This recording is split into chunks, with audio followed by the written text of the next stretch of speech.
In the heart of Manhattan, where ambition is currency and legacy is the ultimate prize, the Alabaster Room stood as a monument to a bygone era. It was less a restaurant and more a museum where the city's old guard came to dine, surrounded by walls paneled in imported Italian marble, and a collection of art that whispered of Gilded Age fortunes.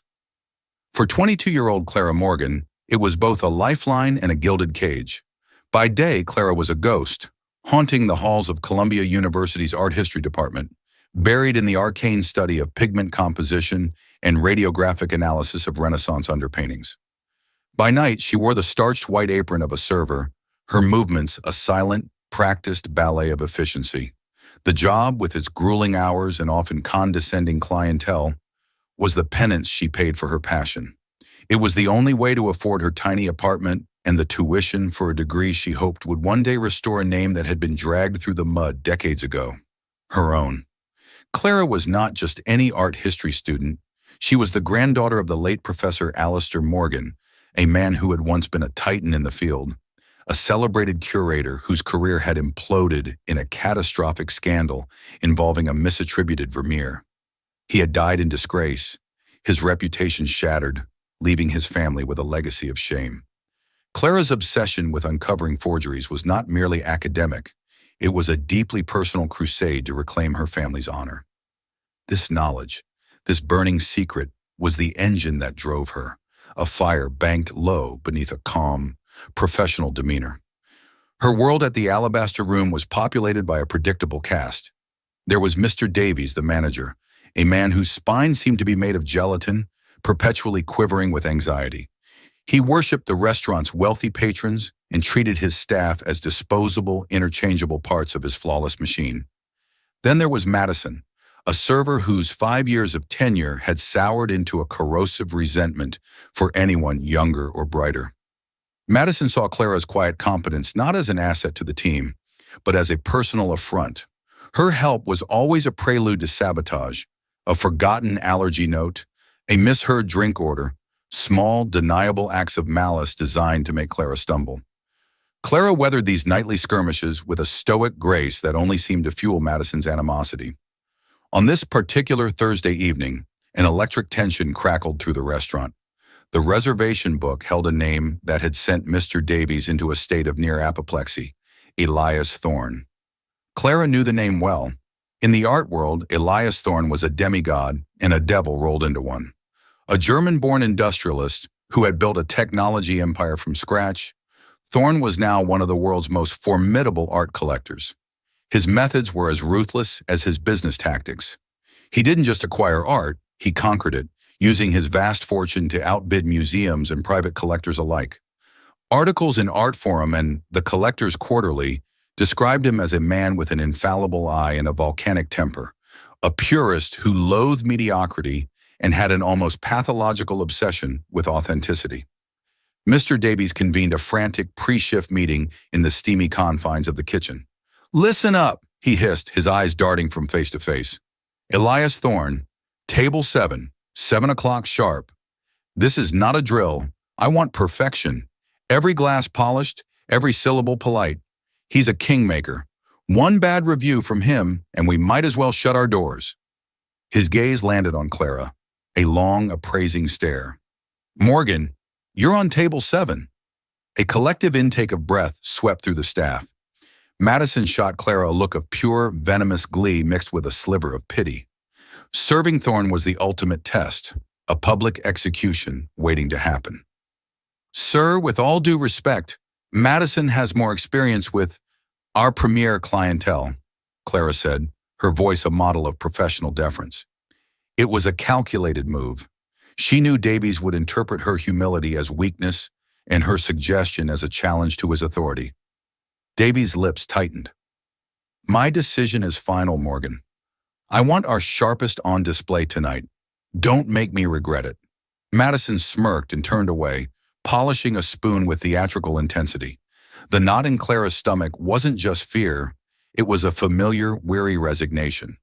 This was the game she had to play to survive, to earn the tips that paid for the spectrographic analysis reports on her grandfather's disputed painting, to endure the 1,000 tiny humiliations that paved the road to her goal. She smoothed her apron, took a deep, centering breath, and prepared herself for the arrival of the king. At precisely 7 o'clock, the hushed reverence of the alabaster room was shattered by a palpable shift in the atmosphere. Elias Thorne did not simply enter, he made an incision in the room's reality. He was a man in his late 60s, carved from granite and ambition, with a shock of silver hair and eyes the color of a winter sky. His suit was a dark, bespoke armor of such exquisite tailoring that it made every other man in the room look like a rumpled imitation.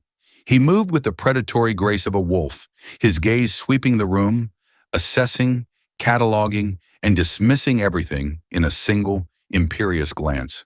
He was flanked by two younger men in expensive suits who radiated the high-frequency anxiety of those who live in the orbit of a difficult sun. They were his acolytes, a lawyer and an art advisor, their expressions a carefully balanced mixture of intelligence and terror. Mr. Davies scurried forward, his smile stretched so wide it looked painful. "Mr. Thorne, a profound honor to welcome you to the alabaster room. We are at your complete disposal." Thorne's arctic gaze flickered over Davies for a nanosecond before dismissing him. He offered no greeting, only a curt, guttural sound that conveyed his impatience. "My table," he commanded in a voice rich with a German accent, a low rumble that vibrated with absolute authority. "Of course this way, sir," Davies chirped, leading the trio to the best table in the restaurant, a corner booth upholstered in deep crimson velvet. As they were seated, Davies gestured toward Clara, who was approaching with menus. "And this is Clara, Mr. Thorne. She will be your server this evening. She is our finest." Clara offered a small professional smile. "Good evening, gentlemen. Welcome." Thorne's eyes landed on her. It was not a look, it was an appraisal, the kind a jeweler gives a stone of questionable clarity. He scanned her from head to toe, his expression one of faint, clinical disdain, before taking the menu from her hand without a word. The two men with him followed his lead, assiduously avoiding her gaze. The meal began as a masterclass in psychological attrition. Thorne treated the menu not as a list of options, but as a series of flawed propositions he was forced to endure. He interrogated Clara on the provenance of the Dover sole, the exact aging process of the beef, the mineral content of the bottled water. Each question was a barb, designed to expose a lack of knowledge, to trip her up. Clara, however, was unflappable. Her knowledge, honed by years of academic discipline, extended beyond art. She had a mind that cataloged details. "The sole is line caught off the coast of Cornwall, sir. Brought in this morning," she answered calmly. "The beef is dry-aged for 45 days in a climate-controlled room, with Himalayan salt blocks to ensure uniform moisture reduction." Thorne grunted a flicker of something, annoyance perhaps, or grudging surprise, crossing his features before being suppressed. He ordered the most expensive wine on the list, a 1982 Chateau Lafite Rothschild, and watched with the intensity of a predator as she performed the ritual of its presentation. He waved away her offer of a preliminary taste. "If it has turned, I will hold you personally responsible," he said, not as a joke, but as a threat. Throughout the meal, he kept up a running commentary of complaints. The soup was a few degrees too cool. The bread was insufficiently crusty. The string quartet in the corner was playing a Haydn piece with a sentimental and frankly offensive lack of precision. Each critique was delivered to his associates, but aimed squarely at Clara, a performance of dominance for his audience of two. Clara remained a bastion of professional serenity.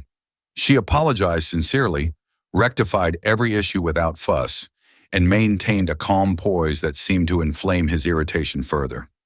She felt the eyes of Mr. Davies on her from across the room, his panic radiating in waves. Madison was a circling hawk, savoring every moment of Clara's trial by fire. The climax arrived with the main courses. Thorne was in the middle of a monologue about the appalling lack of connoisseurship in modern collectors. As Clara moved to refill his water glass, a simple automatic gesture she had performed tens of thousands of times, Thorne's art advisor, in an enthusiastic gesture of agreement with his boss, bumped the table. It was a minute jolt, barely perceptible, but it was enough. A single renegade drop of water leaped from the silver pitcher's spout. It traced a perfect, glittering arc through the candlelight, and landed with infinitesimal softness on the sleeve of Elias Thorne's perfectly tailored jacket. Time seemed to congeal. Thorne stopped speaking, his fork halfway to his mouth. He slowly, deliberately placed the fork on his plate. His associates froze, their faces paling to the color of bleached bone. Across the room, Mr. Davies looked as if he had just been shot. Clara's blood ran cold. "Sir, my deepest apologies," she began, reaching for a fresh linen napkin. Thorne held up a hand, a gesture that sliced through the air and silenced her instantly. He didn't look at her. His gaze was fixed on the tiny dark speck on his sleeve, as if it were a mortal wound, a stain upon his very soul. Then, with a long, theatrical sigh of utter disgust, he turned to his companions. Confident that he was speaking a language this American girl could not possibly comprehend, he switched to his native German. His voice was no longer the low rumble of command. It was a blade honed with aristocratic contempt. "Sieh dir dieses ungeschickte Ding an," he began, the words dripping with venom. "Look at this clumsy thing. Like one of those cheap copies on the wall, she has the look of service but lacks any real substance. They hire these pretty vacant faces and expect competence. She likely possesses the intellectual depth of a puddle, utterly useless except as decoration." His two associates managed weak, sycophantic chuckles. They glanced at Clara with a renewed pity, secure in the linguistic fortress from which their master had launched his attack. They had no idea that they were standing on a landmine. For Clara, it was not just a foreign murmur. Her mother was from Heidelberg. German was the language of her childhood lullabies, the language of her first storybooks. She had spent a year studying abroad in Munich, poring over original texts by Dürer and Goethe. Every hateful syllable, every nuanced insult, landed not on deaf ears, but in a mind that understood its grammatical structure, its cultural weight, and its brutal, dehumanizing intent with devastating precision. Cheap copy, vacant. Intellectual depth of a puddle. The insult was not just cruel, it was specific. It was an assault on the very core of her being, a dismissal of the mind she had worked so hard to cultivate, a mind she believed was the only thing of value she truly possessed. It was the echo of every person who had ever looked at her and seen only a waitress. For a long, suspended moment, she stood perfectly still, the silver pitcher cool against her hand. The professional mask, her shield against the world, did not just crack, it atomized. Inside her, a lifetime of suppressed indignation, the scholarly fury of her grandfather, the quiet desperation of her own struggle, coalesced into a single point of cold, clear light. Elias Thorne finally deigned to turn his gaze back to her, expecting to see the crumbling facade of a flustered girl on the verge of tears. He was prepared to make a dismissive gesture, to send her away like a shooed fly. But that is not what he saw. He saw her posture shift. The deferential slump of the server vanished, replaced by the ramrod straight spine of an academic before a lecture hall. Her chin lifted. The polite, vacant smile was gone, replaced by an expression of profound, glacial composure.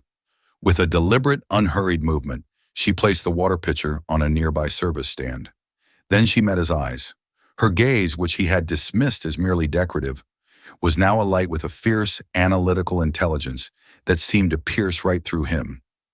The change in atmosphere was so sudden, so total that the two associates fell silent, their nervous smiles dissolving. Mr. Davies, sensing a catastrophe of unprecedented scale, began to power walk toward the table, his face a rictus of panic. He was too late. Clara broke the charged silence. Her voice was not loud, but it possessed a crystalline clarity that cut through the room's ambient hum. She addressed Elias Thorne directly, and she did not speak English. She spoke in flawless, academic High German, the precise, articulate dialect of scholars and intellectuals. "Herr Thorne," she began, her tone as cool and polished as the marble walls around them. "Ihre Annahme, dass meine Rolle hier ein Indikator für meinen Intellekt ist ebenso fehlerhaft wie Ihre Analyse des Gemäldes dort drüben. Sir, your assumption that my role here is an indicator of my intellect is as flawed as your analysis of the painting over there." She paused, letting the perfectly enunciated words hang in the air. Thorne's face, a moment before a mask of arrogant disdain, seemed to crumble. His mouth fell slightly agape. The color drained from his cheeks, leaving a waxy, pallid sheen. His associates stared, their expressions of slack-jawed disbelief almost comical. But Clara was not finished. She gave a subtle nod toward a large oil painting hanging on the far wall, a lush 19th century landscape that was the centerpiece of the restaurant's collection. Sie bezeichneten es als eine sentimentale Kopie eines Schülers von Friedrich, she continued, her voice gaining strength. Aber wenn Sie die Pinselführung im Laubwerk genauer betrachten würden, würden Sie die für Caspar Scheuren typische Kreuzschraffur erkennen. Und das spezifische Kobaltblau am Horizont wurde erst 1868 von Thénard perfektioniert, 10 Jahre nach Friedrichs Tod. Es ist keine Kopie. Es ist ein authentisches, wenn auch geringeres Werk von Scheuren, circa 1869. Aber ich nehme an, ein Mann, der eine Kellnerin mit einer billigen Fälschung verwechselt, könnte einen solchen Fehler machen. You referred to it as a sentimental copy by a student of Friedrich. But if you were to look more closely at the brushwork in the foliage, you would recognize the cross-hatching typical of Caspar Scheuren. And that specific cobalt blue on the horizon was not perfected by Thénard until 1861, a full decade after Friedrich was dead. It is not a copy. It is an authentic, if minor, work by Scheuren, circa 1865. But I suppose a man who mistakes a waitress for a cheap forgery might make such an error. She delivered the devastating monologue without a trace of emotion. It was not an outburst. It was a dissertation. She had not merely understood his insult. She had refracted it through the prism of her own expertise, corrected his connoisseurship, dismantled his authority, and then turned his own metaphor of the cheap copy back on him with the surgical precision of a scalpel. The effect was cataclysmic. The silence that followed was a physical entity, a vacuum that sucked all the sound and air from the room. Cutlery stopped clinking. Conversations died mid-sentence. From across the dining room, Madison's jaw hung open, a half-polished fork frozen in her hand. Mr. Davies, who had been charging to the rescue, skidded to a halt a few feet away, his mind unable to process the scene. He didn't understand a word of German, but he understood the universal language of a powerful man being utterly and completely checkmated. In that moment, in the opulent heart of the alabaster room, a 22-year-old waitress held the rapt attention of New York's elite, and one of the world's most feared collectors was left staring at the wreckage of his own arrogance. The tableau held for what felt like an hour. Elias Thorne, a man who moved markets with a single phone call, was rendered immobile, his face a pale mask of shock. The intellectual trap had been sprung, and he was the one caught fast in its unforgiving jaws. His power, built on a bedrock of intimidation and the presumed ignorance of others, had been publicly demolished by a server with an encyclopedic knowledge of 19th century German Romanticism. His first instinct was a primal surge of rage. A dark, mottled flush began to creep up his neck. But the rage was instantly smothered by a more profound and alien emotion: humiliation. He had been academically disemboweled in his native tongue, in front of his own staff, by a girl he had dismissed as a piece of decorative furniture. He had tried to expose her as a forgery, only to have her prove him one. The two associates looked as if they were witnessing an act of terrifying witchcraft. They had laughed at his joke, making them complicit in his downfall. Now they looked at Clara with a kind of primal fear, as if she might suddenly reveal wings and breathe fire. It was Mr. Davies who finally shattered the stillness, rushing forward, his face slick with a desperate sweat. "Mr. Thorne, I am profoundly sorry. I have no idea what she said, but her behavior is inexcusable. It is a complete violation of our standards."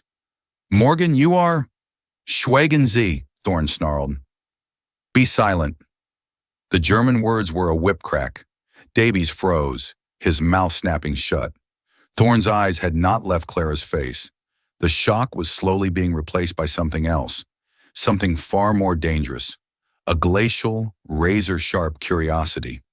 This girl was an anomaly, an impossible variable in his meticulously ordered universe. He leaned forward, his voice a low, intense thrum. He switched back to German, the language of their battlefield.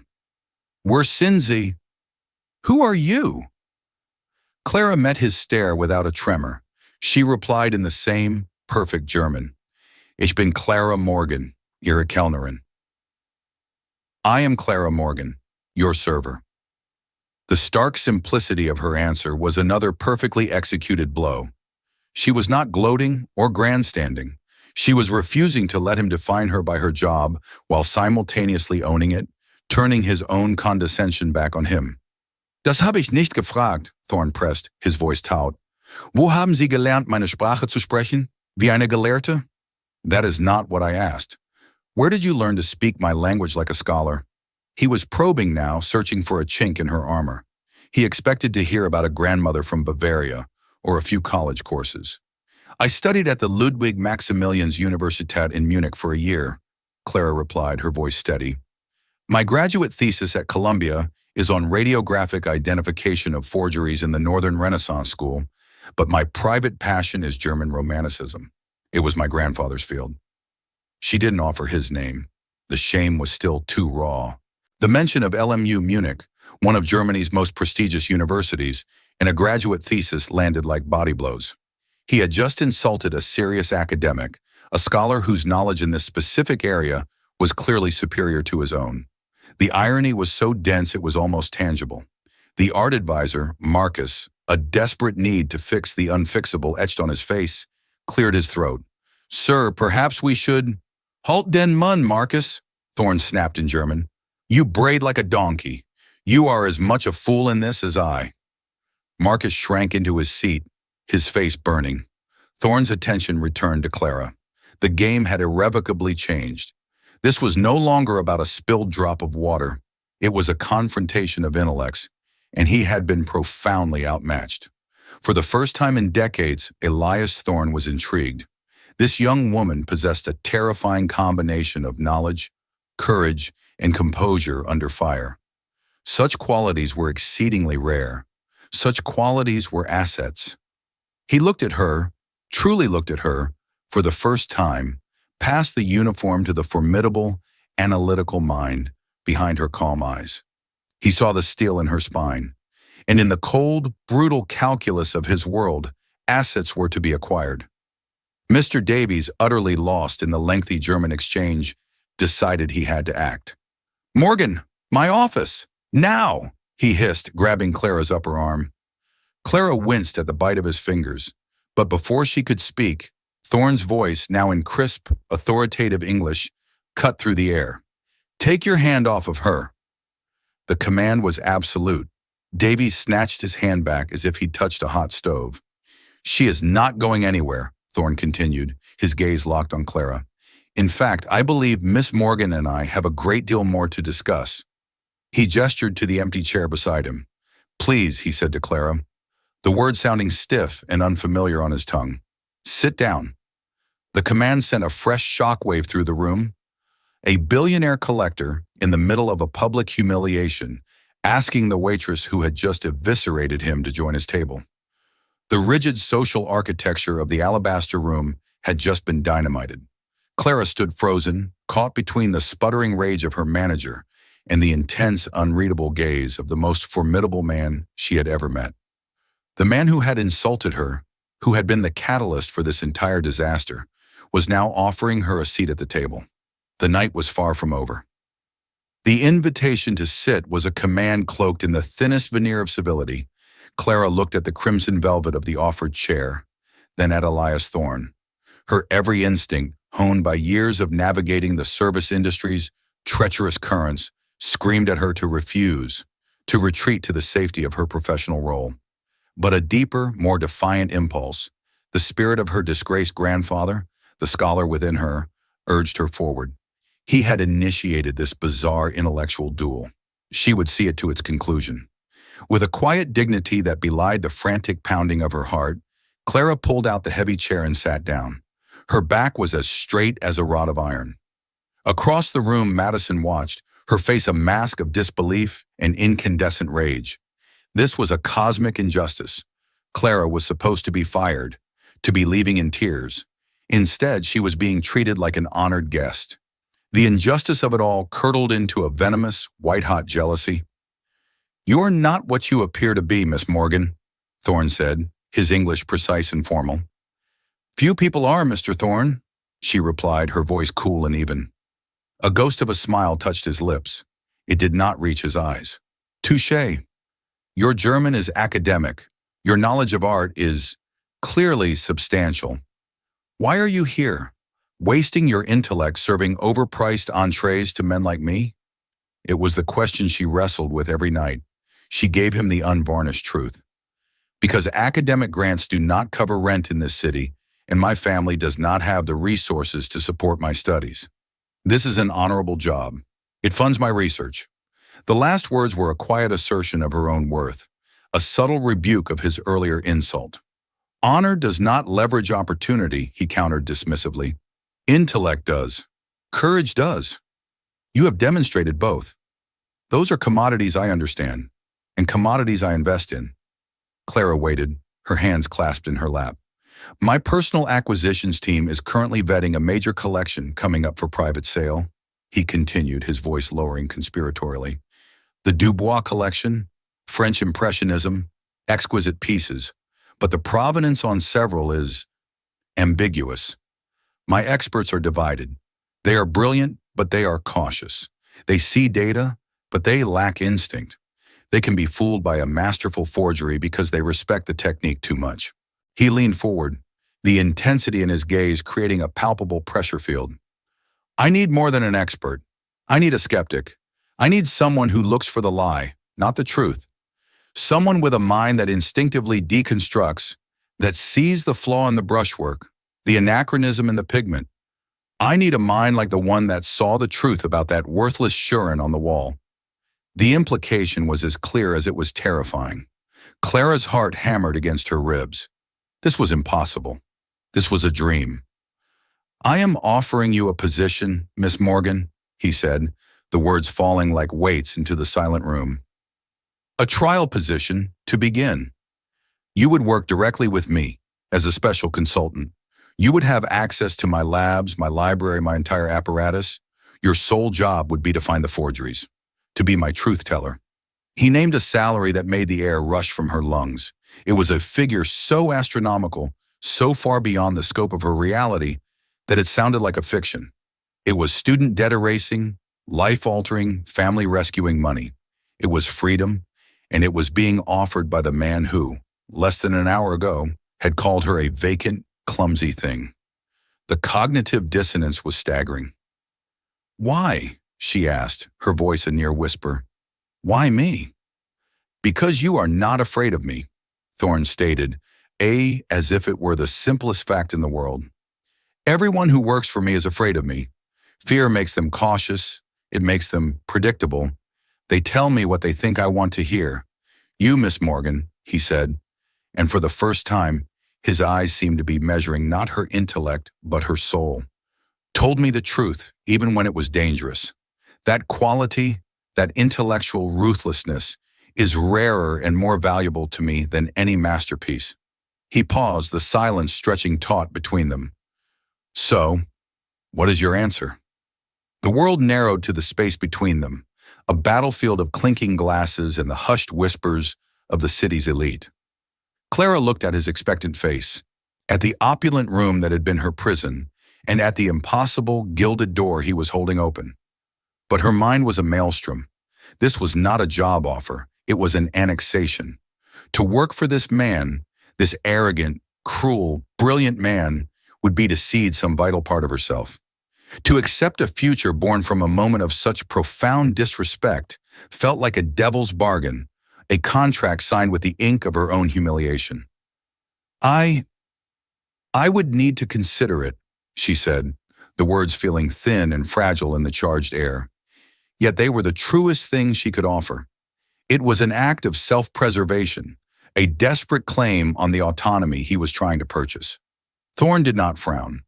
A flicker of what might have been genuine respect, or perhaps just the satisfaction of a hypothesis confirmed, passed through his cold eyes. He had expected immediate, groveling acceptance. Her hesitation, her refusal to be bought so easily, only validated his assessment of her character. She was not a sycophant. Very well, he said, His tone clipped and final. "Be at this address tomorrow morning, 9 o'clock sharp." He slid a heavy embossed business card across the linen tablecloth. Its edges were as sharp as a blade. "We will discuss the terms of your trial. Do not be late." With that, he rose from the table, a colossus of self-possession. He threw a thick wad of $100 bills onto the table, an amount so obscene it was another form of insult, a dismissal of the value of money for those who had to count it. He strode out of the restaurant, his two chastened associates trailing in his wake like pilot fish darting around a great white shark. Clara sat alone at the table, a solitary island in a sea of staring faces. The business card felt like a hot coal in her hand, branding her with a choice she didn't want to make. The ambient noise of the restaurant rushed back in, but it was different now, curdled with speculation.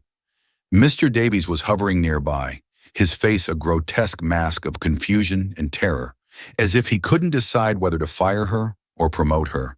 But the most malevolent glare, a beam of pure, distilled hatred, came from across the room, from Madison. As Clara finally willed her legs to move, gathering herself to retreat to the relative anonymity of the kitchens, Madison intercepted her, blocking her path near the service station. Her smile was a slash of red lipstick and contempt. "Well, well," Madison hissed, her voice a low, vicious snarl that vibrated with months of pent-up resentment. "What was that little performance? The damsel in distress who speaks fluent German? How very theatrical. Tell me, what exactly did you offer him under the table to get a private meeting and his business card?" The insinuation was slimy and foul, designed to reduce Clara's intellectual triumph to the oldest, most degrading transaction. A week ago, it would have wounded her. Tonight, after the crucible of Thorne's attention, it felt like a child's tantrum. "It was a misunderstanding, Madison," Clara said, her voice weary, devoid of the energy needed for a fight. "A misunderstanding that lands you a six-figure job, I'll bet," Madison sneered, her eyes narrowing to venomous slits. "I don't know what kind of game you're playing, you little bookworm, but I've been here for 5 years. 5 years of kissing ass, of smiling when I want to scream, of earning my place. I'm not letting some quiet little snake sneak in and steal what's mine." The rest of her shift was a descent into a quiet, suffocating hell. The camaraderie of the staff, fragile as it was, had evaporated. Madison had been thorough, her whispers spreading like a contagion. Clara was no longer the competent colleague. She was a connivere, a schemer who had used some unspoken feminine wile to enchant a billionaire. An order she rang in for another table was mysteriously lost in the system, earning her a sharp rebuke from Davies, who was now terrified of her and resented her for it. A tray of cocktails she was meant to deliver was accidentally jostled by Madison as they passed in the narrow hall, sending a symphony of shattering glass and expensive liquor across the marble floor.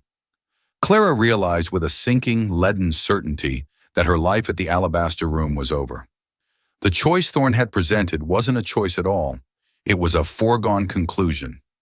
Madison, consumed by a cancerous envy, had unknowingly burned the bridge behind her.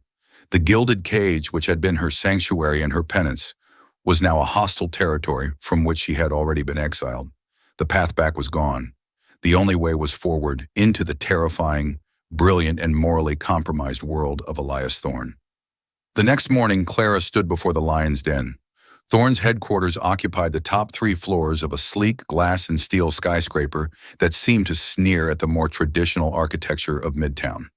Stepping out of the silent, high-speed elevator was like entering another dimension, one stripped of all sentimentality.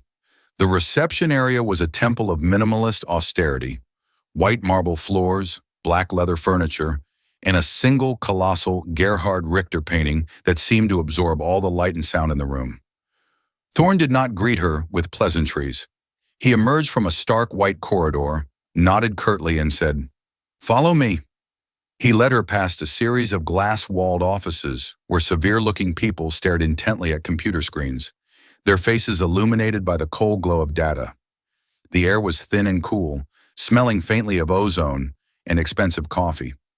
Finally, he pushed open a heavy steel door and gestured for her to enter a room that made the air rush from her lungs. It was not an office, but a state-of-the-art conservation and analysis laboratory.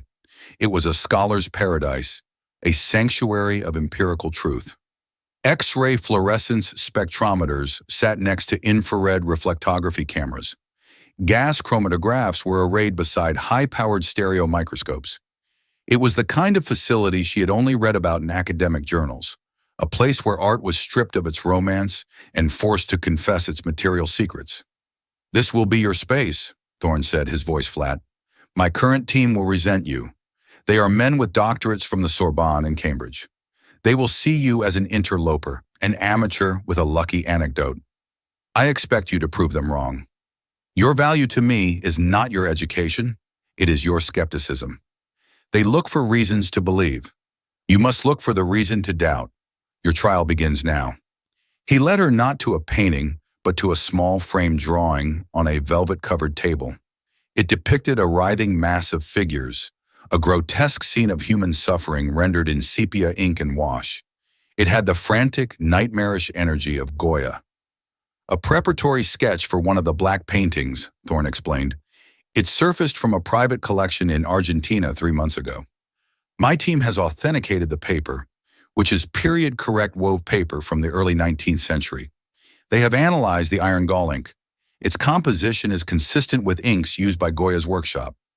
The provenance traces it back to a Spanish nobleman who fled to Buenos Aires in the 1930s. They believe it is authentic. I paid $9 million for it based on their recommendation." He paused, his gaze boring into her.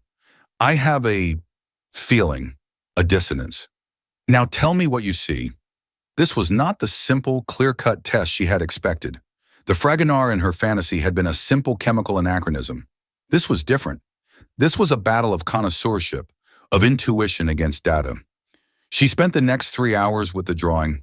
She didn't just look at it, she interrogated it. Under the microscope, she examined the fibers of the paper, the way the ink had bled into them. She studied the line work, the confident, angry strokes that defined the figures, the delicate wash that gave them depth. Thorne sat in a leather chair in the corner of the lab, watching her, silent and unmoving as a gargoyle. She could find no scientific flaw. The materials were perfect, the technique was masterful. The provenance, while containing gaps typical for art that had crossed continents during wartime, seemed plausible.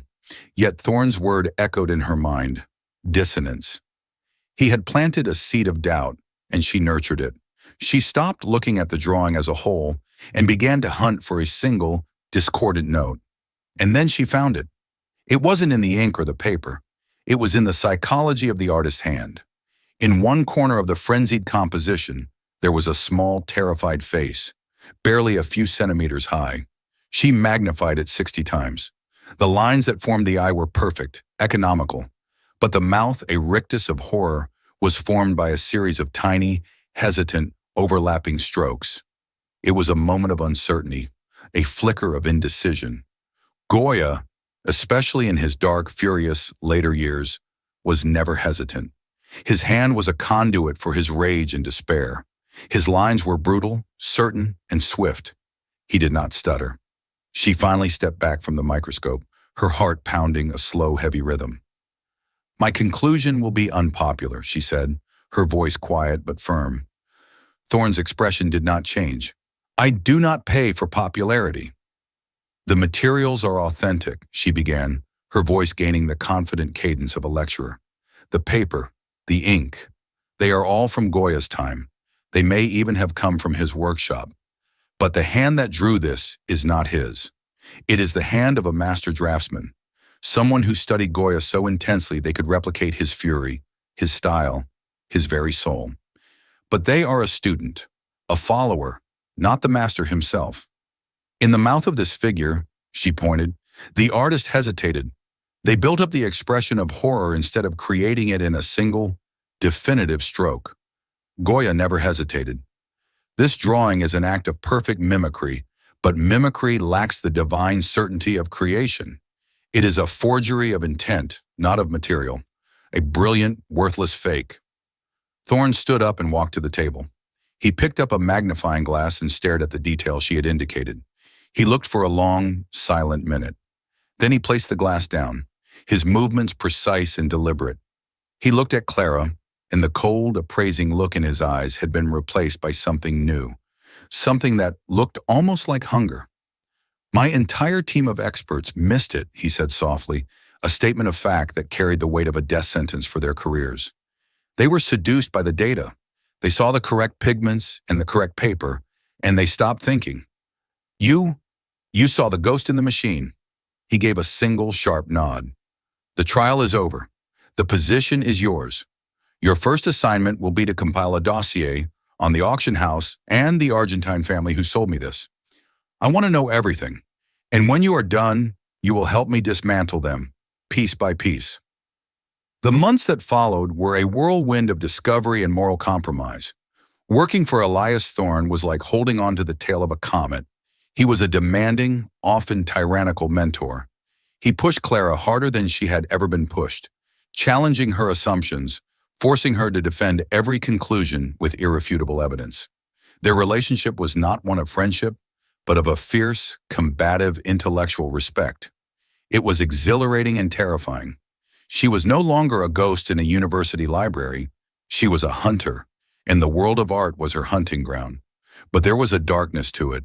She saw how Thorne used information as a weapon, how he leveraged an artwork's questionable provenance to ruin a rival collector, or acquired a masterpiece from a desperate family for a fraction of its worth. He was teaching her to see the art world not as a cathedral of beauty, but as a marketplace of vanity, greed, and secrets. She was becoming colder, more clinical. The part of her that had fallen in love with the human stories behind the canvases was being systematically starved, replaced by a ruthless connoisseurship that mirrored her employers. It was this growing sense of unease that drove her, late one night, into Thorne's private digital archives. It was a fortress of information, a library of every major auction catalog, academic journal, and provenance record from the last century. Her official task was to research a disputed Matisse, but her fingers, seemingly with a will of their own, typed in a different search term: Alistair Morgan. The file that appeared was thin, a few academic papers, followed by the flurry of articles from the 1960s detailing his catastrophic fall from grace over the misattributed Vermeer. She read them again, the words that had been the foundational text of her family's shame. But now she read them with new eyes, Thorne's eyes. She wasn't reading for narrative. She was hunting for dissonance. She cross-referenced the names: the anonymous Swiss dealer who had provided the damning evidence, the small private auction house that had handled the initial sale, the art critic who had written the most scathing denunciation. She started building a web, a network of connections, using the same relentless methodology Thorne had taught her. She worked in secret, for hours after everyone else had gone home, the glow of the monitor her only companion. She felt a profound sense of trespass, of using her master's weapons for her own private war. The breakthrough came from an unlikely source: a digitized record of shipping manifest from the port of Antwerp in 1968. She found a consignment of antique furniture shipped from the Swiss dealer, a man named Jean-Luc Bisset, to a holding company in New York. The holding company, after a dozen more hours of digging through shell corporations, turned out to be owned by the family of the art critic who had crucified her grandfather in the press. It was a thread, a tiny, rotten thread. With Thorne's immense resources now being secretly bent to her will, she pulled on it. She found financial records, old letters, and finally, the smoking gun, buried in the archived correspondence of Bisset's now-defunct gallery. It was a note, not a confession, but a boast written to an associate. It detailed how they had used the arrogant Professor Morgan's unimpeachable reputation to authenticate their master forger's Vermeer, and then, once the painting's value was established, they had engineered his disgrace to bury the trail and eliminate the one man who might, upon reflection, uncover the fraud. It wasn't a mistake. It was a murder of a reputation. Her grandfather hadn't been a fool. He had been a tool, and then a target. She sat back in Thorne's leather chair, the evidence glowing on the screen in the silent, empty office. She felt no elation, only a profound, hollow ache. The truth had not set her free. It had simply shown her the precise architecture of her family's prison. She had the proof, but what could she do? To reveal it would be to reveal her deception, her secret war conducted within the walls of his empire. The next morning she walked into Thorne's office, printed the entire dossier, and placed it on his desk without a word. She would not lie. She would face the consequences. He spent an hour reading, his face an unreadable granite mask. The silence was absolute, broken only by the rustle of paper. When he was finished, he carefully squared the pages into a neat pile. He looked up at her, and his eyes were not angry. They were alight with a terrifying predatory glee. "Superb," he said, the word a low growl of appreciation. "You used my resources, behind my back, to conduct a personal vendetta. You moved with stealth, precision, and absolute ruthlessness. You did not come to me for help. You came to me with a victory." He stood and walked to the window, looking down at the city below. "This is no longer your private matter, Miss Morgan. This Basset and his associates, they created a forgery that fooled the world. They built a lie that endured for half a century. This is not about justice." He turned back to her. "This is about connoisseurship. They insulted the very fabric of our world, and we are going to make them pay for it." The scandal, when Thorne finally unleashed it, was seismic. He didn't leak it to a newspaper. He convened a private symposium of museum directors, art historians, and the heads of the world's most powerful auction houses. He presented Clara's evidence not as a plea for her grandfather's reputation, but as a cold, hard case study in the vulnerability of their shared world. The collapse of the Geneva Syndicate was total, and the art world was thrown into a decade of panicked reevaluation. The Art Historian's Review, the same journal that had published the articles that destroyed her grandfather's career, ran a full-length cover story. Alistair Morgan, vindicated. They published the evidence Clara had uncovered, posthumously restoring his name. A year later, Clara returned to the alabaster room. She did not wear an apron.